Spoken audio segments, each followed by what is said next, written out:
What kind of man leaves behind a love so intense it follows him into death?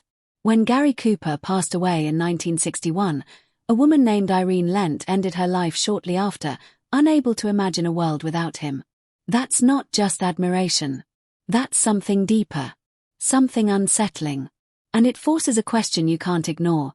Was Gary Cooper truly the quiet hero people believed in, or a man hiding fractures no one wanted to see?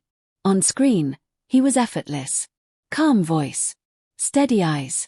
A presence that didn't demand attention. It earned it.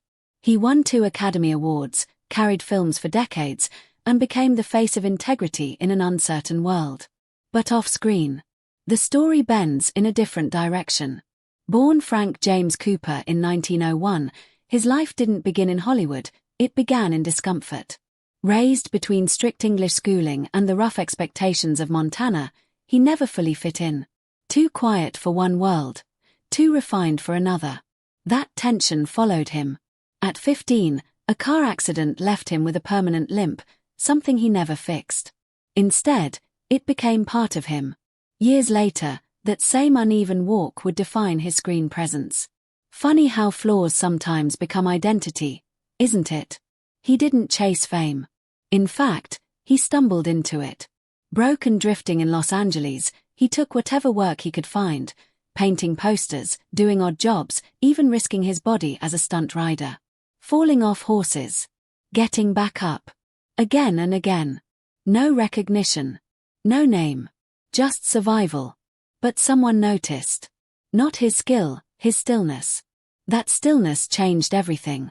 When films transitioned to sound, many actors collapsed under pressure. Their voices didn't match their image.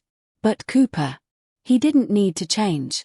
His quiet, low voice, once unremarkable, became his greatest strength. He didn't perform. He existed. And audiences believed him. By the 1940s, he wasn't just acting, he was representing something. In Sergeant York, 1941, he played a man torn between faith and war, earning his first Oscar as the film made over $16 million. In High Noon, 1952, he stood alone against fear and betrayal, winning his second. No loud speeches. No dramatic gestures. Just silence and wait.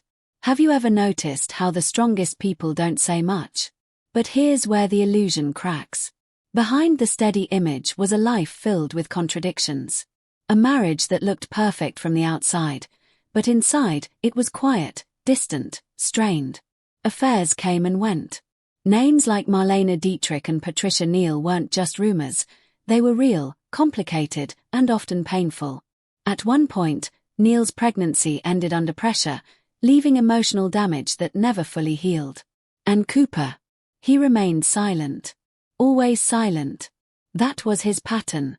Even in politics, he stood in the middle, appearing before the House Un-American Activities Committee in 1947, yet later defending blacklisted writer Carl Foreman. Was he principled, or uncertain? Strong, or simply avoiding conflict? The truth isn't clean. It never is. As his health declined in the late 1950s, something shifted. He turned to faith. Slowed down. Pulled away from the spotlight that once defined him. In 1961, too weak to attend, he received an honorary Oscar.